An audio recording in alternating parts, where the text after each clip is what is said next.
Hi hello friends, welcome back to media talks. நான் உங்கள் Mounika. Finally பேரா நமக்கு ஒரு பிக் கிடச்சாச்சு விகடன் டெலி அவார்ட்ஸ்லேருந்து. ஸோ பார்த்திங்கன்னா விகடன் டெலி அவார்ட்ஸில் நிறைய அப்டேட்ஸ் அவங்க ஷேர் பண்ணிட்டு தான் இருக்காங்க. வீக்கா வைப்ஸ்ன்னு சொல்லிட்டு அவங்க பார்த்திங்கன்னா அப்டேட்ஸுமே கொடுத்துட்ருக்காங்க. பட் எதுவுமே பார்த்திங்கன்னா சேர்ந்து எடுத்தது கிடையாது. செப்பரேட்டாக எடுத்தது அவங்க நமக்காக மிங்கிள் பண்ணி அவங்க ஷேர் பண்ணிகிட்ருக்காங்க, எடிட் பண்ணி. பட் ஃபர்ஸ்ட் டைம் 2 பேரும் சேர்ந்து இருக்க மாதிரி ஒரு ஃபோட்டோவுமே நமக்காக கிடச்சிருக்கு. ஸோ விஜயும் கௌரியும் அந்த ஷோவில் பக்கத்தில் உட்காந்துருக்காங்க. தீபாவளி வருது, பேக் டு பேக் நமக்கு ஸ்பெஷல் அண்ட் ஹாப்பி அப்டேட்ஸாக வருது. இதெல்லாம் பார்க்கும்போது அவ்வளோ ஹாப்பியாக இருக்குது. ஸோ 2 பேருமே செம்மையாக இருக்காங்க. பட் ஏதோ ஒரு கான்வர்சேஷனும் போயிட்டு இருக்க மாதிரி தான் ஃபீல் ஆகுது. விஜய் ஏதோ சொல்கிற மாதிரி தான் இருக்குது அந்த பிக்கை பார்க்கும்போது.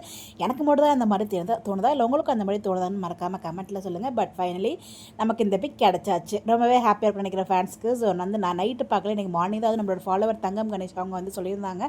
அதுக்கப்புறம் தான் பார்த்தீங்கன்னா நான் போய் செக் பண்ணேன். ஸோ ரொம்பவே ஹாப்பியாக இருக்குது. ரொம்ப தேங்க்ஸ் சிஸ்டர் நீங்கள் ஷேர் பண்ணதுக்கு.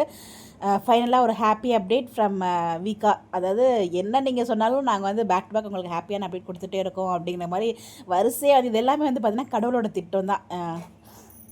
கடவுள் திட்டம் போலனா இதில் அப்படியே அடுத்து நடக்கிறதுக்கான வாய்ப்புகள் கிடையாது. ஸோ கடவுள் டிசைட் பண்ணிட்டார், நீங்கள் அவங்களை எவ்வளோதான் போட்டு டார்ச்சர் பண்ணுவீங்க, இருங்க நான் உங்களுக்கு பேக் டு பேக் தரேன் அப்படின்னு சொல்லிட்டு ரிவர்ஸ்க்கு கொடுத்துட்ருக்காரு. அதாவது நெகட்டிவ் பண்ணிகிட்ருக்கவங்களுக்கு இது செமையான ஒரு சூப்பர்பான அப்டேட்டாக இருக்கும் நமக்கு நடந்துட்டு இருக்குது எல்லாமே. ஸோ நேற்று 2-3 நாளாகவே பார்த்தீங்கன்னா ஒரே ஹாப்பி அப்டேட்ஸ். அதுவும் அந்த ஜோக்கர்ஸ்க்கு ஒரு சரியான பதிலடியாக கொடுக்குற மாதிரி இருந்துச்சு எல்லா அப்டேட்டுமே. நான் ரொம்ப ஹாப்பியாக இருக்கேன். யாரெல்லாம் ஹாப்பியாக இருக்கீங்கன்னு சொல்லி மறக்காமல் கமெண்ட்டில் ஷேர் பண்ணுங்கள். ஸோ பிக் எப்படி இருக்குங்கிறதும் கமெண்ட்டில் சொல்லுங்கள். Bye bye.